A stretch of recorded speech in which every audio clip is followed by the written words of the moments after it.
그때 가이사 아구스도가 영을 내려 천하로 다 호적하라 하였으니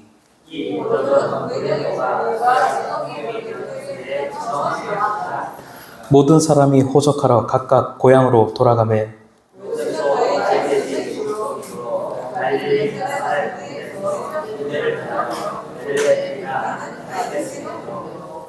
그 약혼한 마리아와 함께 호적하러 올라가니 마리아가 이미 잉태하였더라.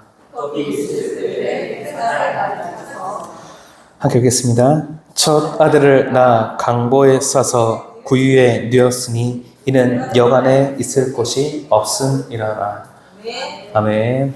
주 안에서 사랑하는 성도님 여러분, 오예배 오신 것을 주님의 이름으로 환영하고 축복합니다. 오늘 본문에는 엄청난 권력을 지닌 황제가 나오고 또 마지막 부분에는 아무런 힘도 없이 초라한 곳에서 태어난 아기가 등장합니다. 본문의 말씀은 이런 엄청난 황제로 표현되는 세상의 힘, 그리고 초라한 곳에 태어났지만 우리를 살릴 영원하신 복음, 우리가 어떤 것을 신뢰할 것인지 물어봅니다. 여기서 우리가 어떻게 응답할지에 대해서 하나님의 말씀을 들어보고자 합니다. 본문이 우리에게 주는 첫 번째 교훈은 세상적인 힘은 무엇이든 할 수 있는 것처럼 보인다는 것입니다. 아까 말씀드린 것처럼 본문에 굉장히 날카롭게 대조되는 두 명의 인물이 나옵니다. 로마 황제와 아기 예수님입니다.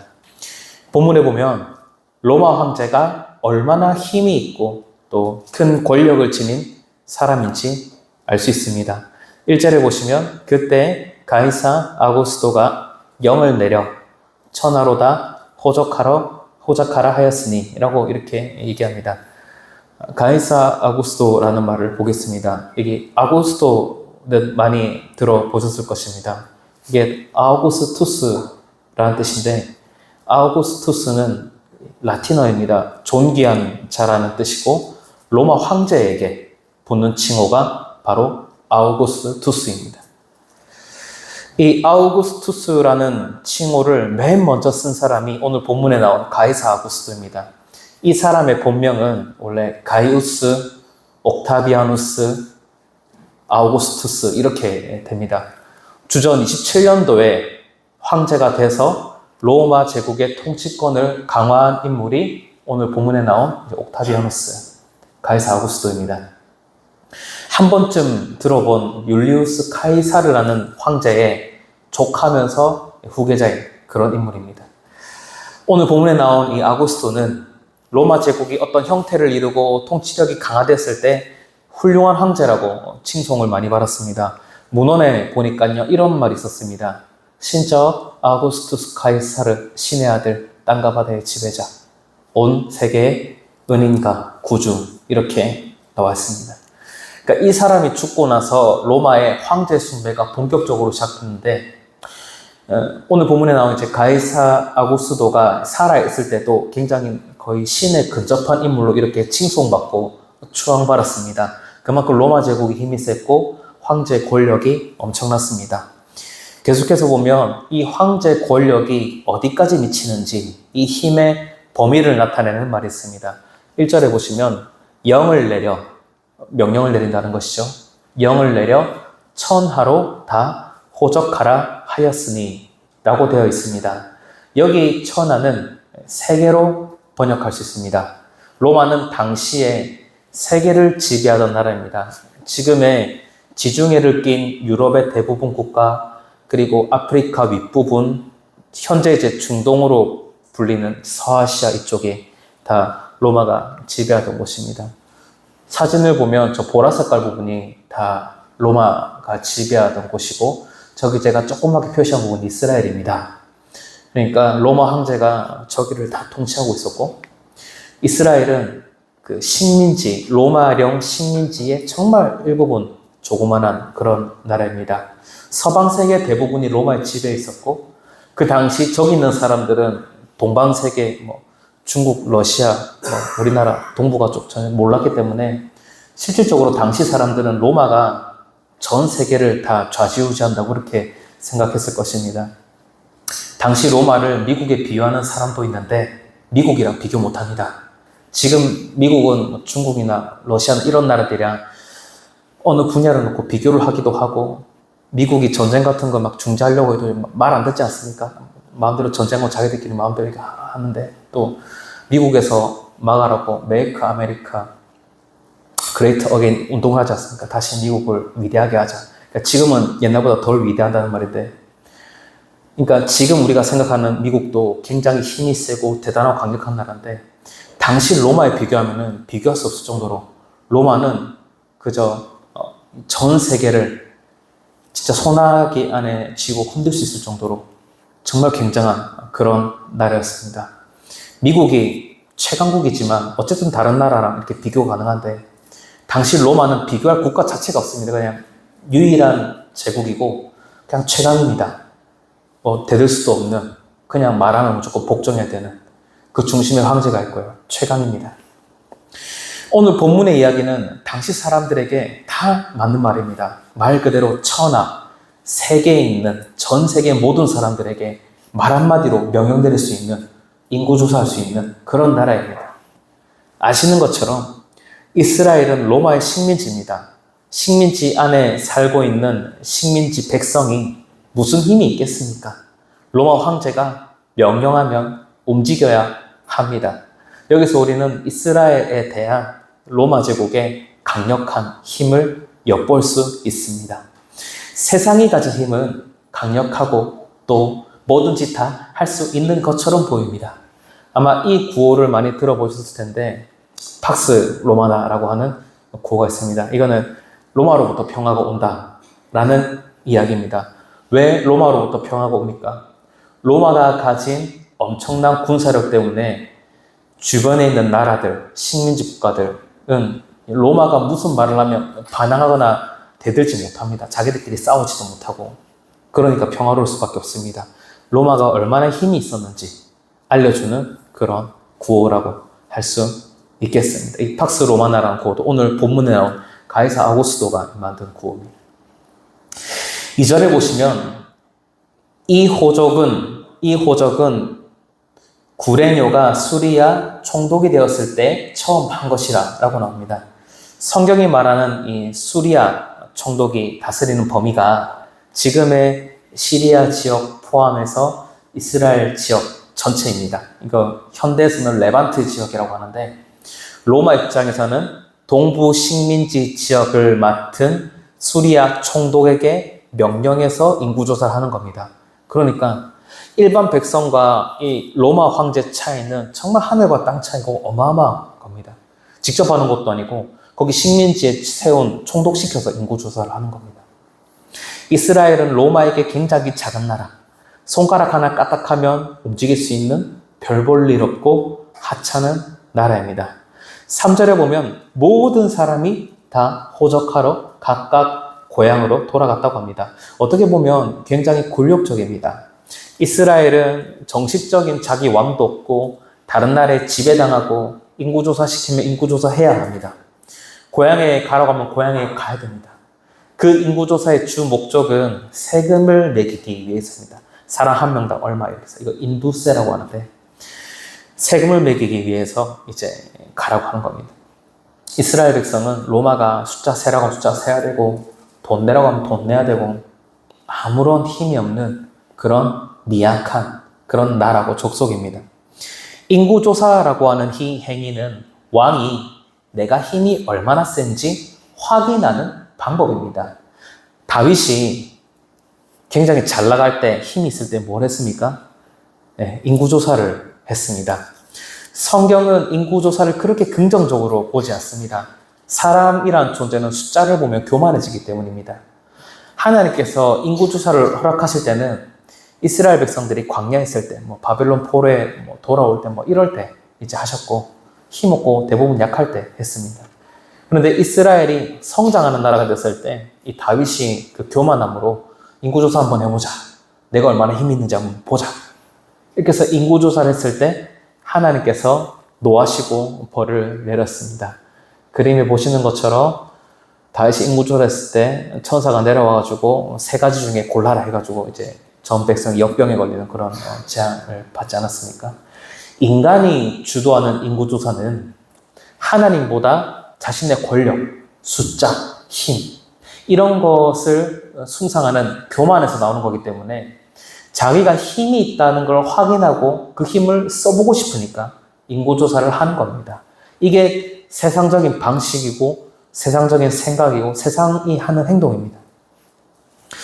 로마 제국이 온 천하를 호령하고 있던 시대도 그렇고 지금 이 시대도 많은 사람들이 세상에 있는 힘을 두려워하고 또 부러워하고 또 갖고 싶어 합니다. 그 힘은 이제 주로 금권력으로, 돈으로 많이 나타납니다. 권력으로도 나타나지만. 제가 코로나 시기 때 충격적인 통계를 하나 봤습니다. 나의 삶을 의미있게 하는 것이 무엇인가? 17개국을 대상으로 어떤 미국에 있는 조사기관에서 조사했는데 한국 사람만 물질적 풍요를 1위로 뽑았습니다. 그러니까 다른 나라랑 이렇게 비교해서 이렇게 조사를 했는데 한국 사람만 유일하게 물질적 풍요가 1위다라고 이렇게 얘기했습니다. 표가 잘 보일지 모르겠는데 여기 맨 밑에 보면 사우스 코리아라 돼 있고 한국만 물질적 풍요가 1위고 다른 나라 보시면 다 파랗게 돼요. 저 파란 게 가족입니다.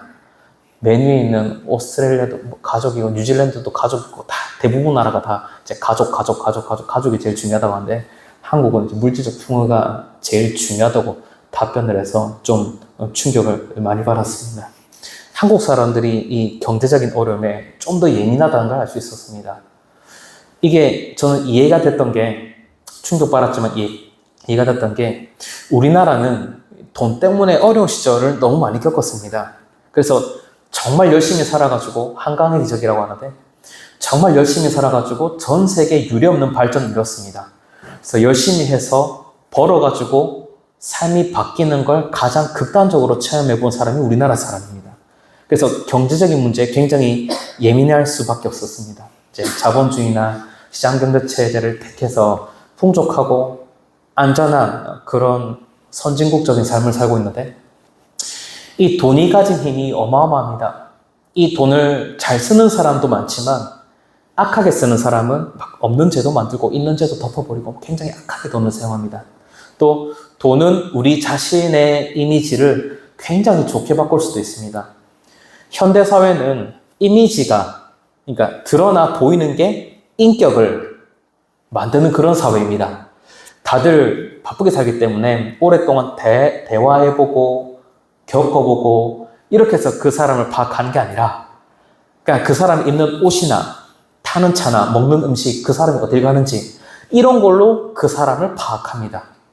그걸 위해서는 결국 돈이 필요합니다. 평수가 넓은 집을 사야 되고 좋은 차를 타야 하고 뭐 이런 것들을 다 하려면 돈이 필요하죠. 그래서 그 돈으로 좋은 이미지를 만들고 좋은 사람이 됩니다. 그래서 현대 사회가 가진 이 힘은 돈이고 이 돈의 힘은 그야말로 신적일 정도로 강력합니다. 대부분 사람들은 이 돈이 없음으로 하는 피해를 입지 않기 위해 열심히 살아갑니다. 유치원 다닐 때부터 글을 배우고 공부를 하고 성인이 되어서 좋은 직장에 취직하기 위해 취업을 준비합니다. 돈이 가진 능력과 돈이 없어서 생기는 이런 엄청난 어려움 이런 것 때문에 열심히 준비를 합니다. 세상 사람들의 생각은 대부분 이렇습니다. 하지만 우리 생각은 달라야 합니다. 물론 세상을 살아갈 때 돈이 필요하고 능력도 필요하고 세상 사람들과 교류할 정도의 힘은 있어야 합니다. 하지만 이것이 전부가 아니어야 합니다. 이런 세상적인 힘이 전부라면 우리는 언제든지 복음을 배반하고 교회를 떠날 수 있는 사람이 됩니다. 우리는 세상에 발을 딛고 살지만 세상의 지배를 받는 그런 사람이 되어서는 안 됩니다. 세상은 세상이 우리를 다스린다고 이제 착각하게끔 만듭니다. 착각하게 합니다. 하지만 우리는 하나님의 백성이고 하나님의 통치를 받는 사람들입니다. 그래서 세상의 원리를 온전히 따라가는 그런 사람들이 아닙니다. 세상 나라의 힘은 영원한 것이 아니죠. 로마가 2000년 전에는 당시에 세계를 호령하는 나라였고 로마 황제는 신처럼 취급받았고 숭배도 했습니다. 하지만 지금은 로마 문명이 그냥 문화재로만 있지 않습니까?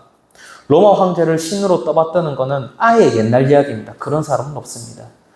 그 시대에 살았던 사람들은 로마가 무너질 것이고 황제가 없어지는 건 아마 상상도 못했을 것입니다. 영원한 줄 알았을 것입니다. 로마 사람들은 로마의 힘이, 그 강력한 힘이 계속해서 간다고 생각했을 것입니다. 하지만 무너지고 남은 건 복음밖에 없습니다. 세상의 힘은 모든 걸 다 할 수 있는 것처럼 보이고 영원한 것처럼 보이지만 다 끝이 있고 한계가 있다라는 것을 우리가 기억해야 합니다. 그렇다면 우리는 무엇을 붙들어야 하겠습니까? 그 다음으로 본문이 우리에게 주는 두 번째 교훈은 세상적인 힘이 우리를 구원하는 것이 아니라 예수 그리스도께서 우리를 구원하신다는 것입니다. 4절부터 본문의 관점은 이 천하라는 넓은 범위에서 베들레헴이라는 특별한 범위에 초점을 맞춥니다. 이게 세상적으로 생각하면 범위가 점점 좁아지고 초라해집니다. 로마 제국에서, 수리아 지역에서, 이스라엘에서, 그 다음 이스라엘도 조그마한 동네 베들레헴까지, 나중에 베들레헴에서 어떤 구유까지, 짐승들이 사는 헛간의 구유까지 굉장히 범위가 넓어졌다가 굉장히 좁아지고 그 좁아진 데 예수님이 계시는데, 베들레헴이란 특별한 이 장소에 오늘 본문이 초점을 맞춥니다. 4절에 보시면 요셉도 다윗의 집 족속이므로 갈릴리 나사렛 동네에서 유대를 향하여 베들레헴이라 하는 다윗의 동네로 라고 말씀합니다. 여기 우리가 주목할 단어는 다윗의 집이라는 단어, 그리고 베들레헴이라는 단어입니다. 지금 요셉과 마리아 이 두 사람이 베들레헴으로 가는 것, 이스라엘의 참된 왕이 태어나실 거라는 기대를 더해줍니다. 특히 요셉은 또 다윗의 후손이지 않습니까? 로마 황제는 이스라엘 백성을 자기 손아귀에 쥐고 좌지우지하기 위해서 인구조사를 했는데, 이 인구조사 때문에 오히려 다윗의 후손인 요셉과 이제 결혼할 이제 마리아가 오히려 베들레헴으로 가서 자식을 낳으면서, 예수님을 낳으면서 이 예수님이 다윗처럼 이스라엘의 왕으로 오실 것이다. 다윗이 베들레헴에서 태어났는데 예수님도 베들레헴에서 태어나심으로써 참된 유다 지파의 왕, 전 세계의 왕이 태어나실 것이다. 이런 것들을 보여주는 것입니다. 인구조사를 하지 않았다면 예수님께서 이 다윗 왕이 살았던 동네인 베들레헴에서 태어나실 일도 없었을 것입니다.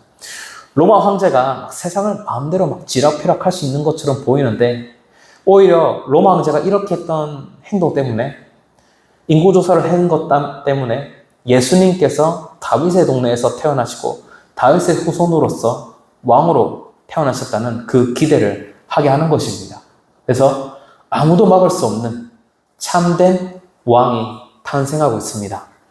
5절을 보시면 그 약혼한 마리아와 함께 호적하러 올라가니 마리아가 이미 잉태하였더라. 이렇게 5절에 나와 있습니다.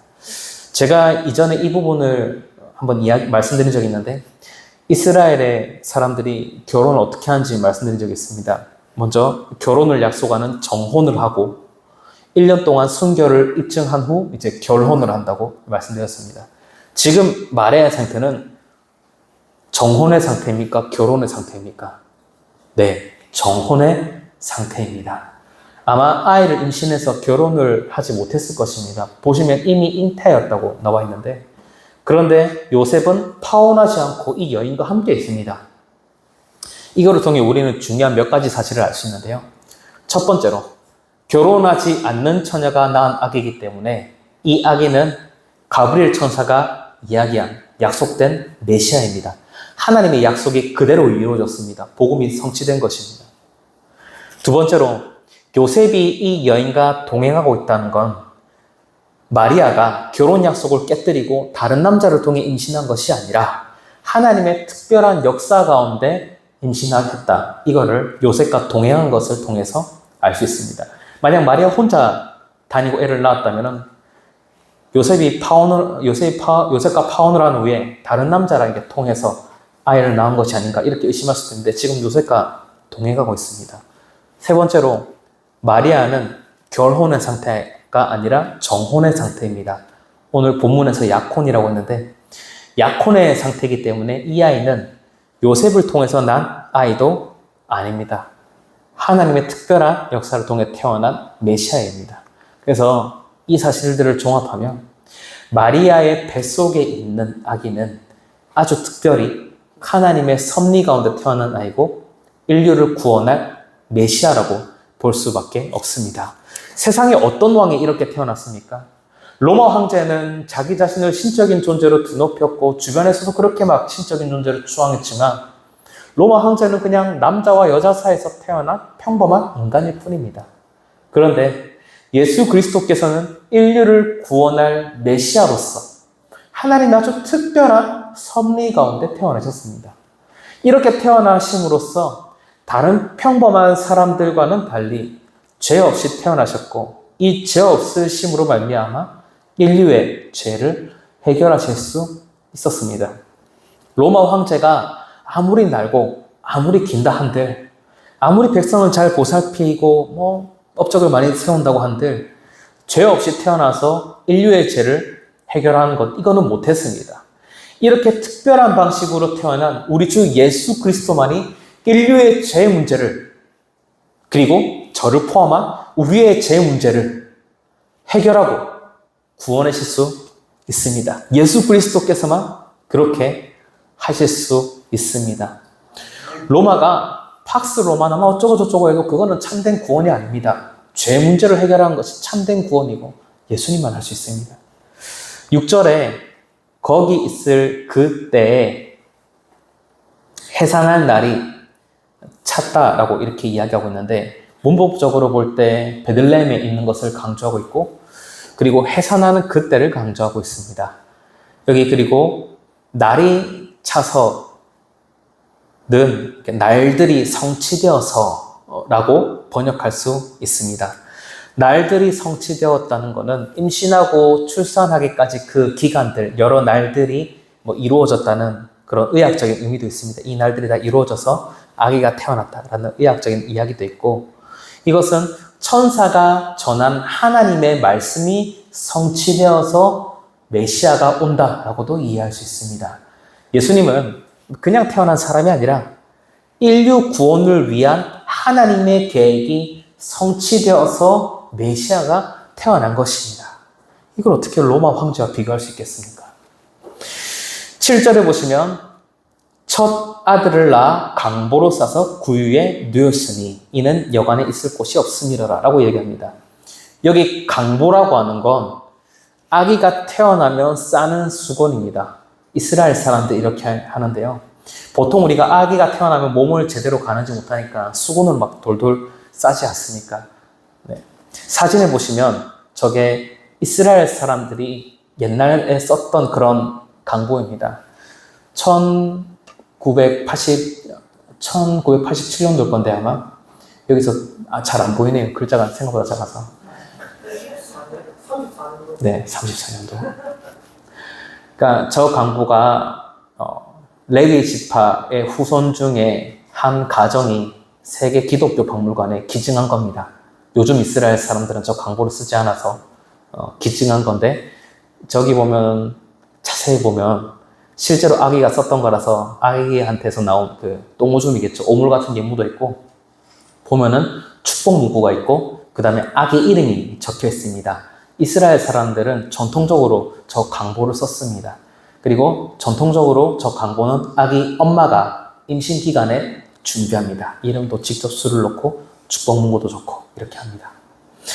예수님의 강보에는 이름이 뭐라고 적혀 있었겠습니까? 당연히 예수라고 적혀 있었을 것입니다.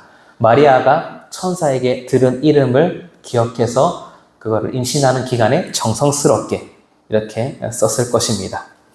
이스라엘 사람들 대부분 다 그렇고 또 오늘 본문에 나온 마리아도 그렇고 그냥 깨끗한 수건을 준비하는 정도가 아니라 공들여서 미리 저렇게 정성스럽게 강보를 준비합니다.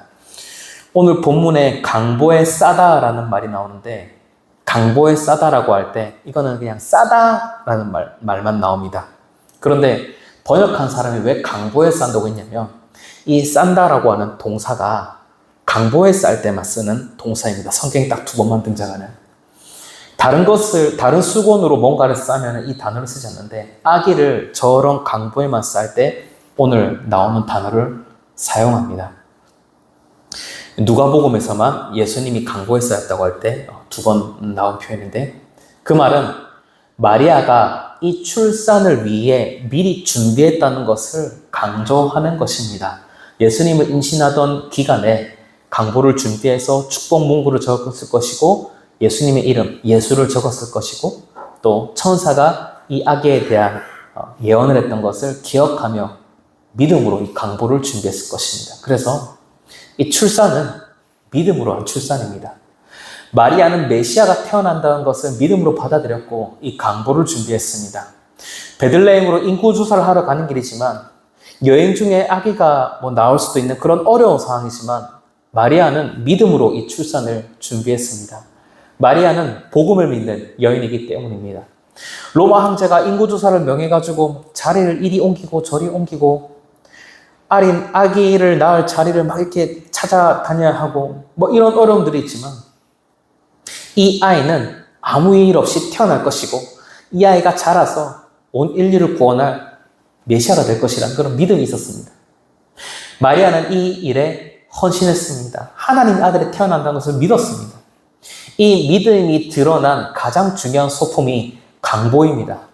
세상의 왕이 자기 권력을 가지고 무슨 짓을 하더라도 혹은 세상의 왕이 자기 권력을 뽐내더라도 참된 왕은 예수 그리스도라는 것. 인류를 구원하실 분은 예수 그리스도라는 것. 이것을 믿었습니다. 예수 그리스도께서 참된 왕으로 오셔서 세상을 다스리시고 그분의 백성을 구원하실 거라는 걸 마리아는 믿었습니다. 그렇기 때문에 오늘 이 본문에 강보가 등장할 수 있었던 것입니다.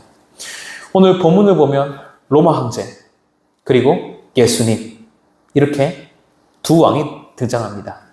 세상의 왕 그리고 영원하고 참되신 왕. 이 본문만 딱 보면요. 세상의 왕의 힘이 더 센 것으로 보입니다. 천하를 호령하고 사람들을 움직이고 사람들은 철저히 세상에게 복종합니다.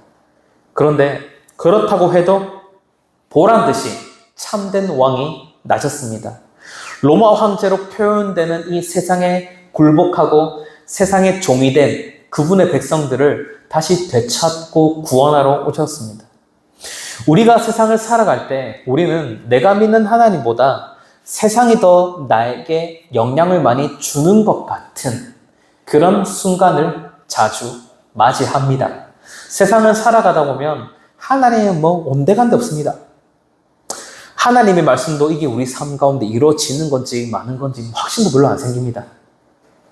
세상이 힘의 원리로 어떤 경제적인 논리로 돌아간다는 건 우리가 뉴스나 미디어를 통해서 너무나도 우리가 잘 접합니다. 그런데 하나님의 뜻을 구하고 이루는 건 우리가 정말 깨닫기도 어렵고 얼마 보지도 못하기 때문에 여기에 대한 확신이 흔들릴 때가 있습니다. 하지만 오늘 본문을 보면 천사가 예언한 대로 또 마리아가 믿은 대로 인류를 구원하신 참된 왕이 오지 않습니까? 로마 황제처럼 요란하게 방방곡곡의 명령을 내려서 인구조사하는 것처럼 그렇게 예수님의 탄생이 알려지진 않았어도 복음의 역사는 변방의 한 구석에서 시작되어서 점점 커질 준비를 하고 있습니다. 로마 황제가 그의 왕좌에서 내린 명령은 그 당시에만 요란하게 하고 끝났습니다. 그런데 예수 그리스도께서 우리를 구원하러 오신 이 사건은 어떻습니까? 이 복음의 사건은 조용히 그리고 가장 강력하게 아직까지도 모든 사람을 향하고 있습니다. 그래서 우리는 한때 요란한 세상의 힘, 한때 끝나는 그 세상의 왕 이런 것들을 따르는 것이 아니라 영원히 능력 있고 강력하신 우리의 참된 왕 예수 그리스도를 우리가 따라야 합니다. 설교를 맺겠습니다. 사랑하는 성도님 여러분, 세상의 힘은 모든 것을 할 수 있는 것처럼 보이고 우리를 끊임없이 설득하고 유혹하고 세상을 숭배하도록 만듭니다. 하지만 구유에 그리고 강보에 쌓여오신 이 복음 예수 그리스도는 세상의 눈에는 약하고 하찮게 보이지만 이 강보 안에서 이 구유 안에서 영원한 구원의 역사가 시작되었습니다.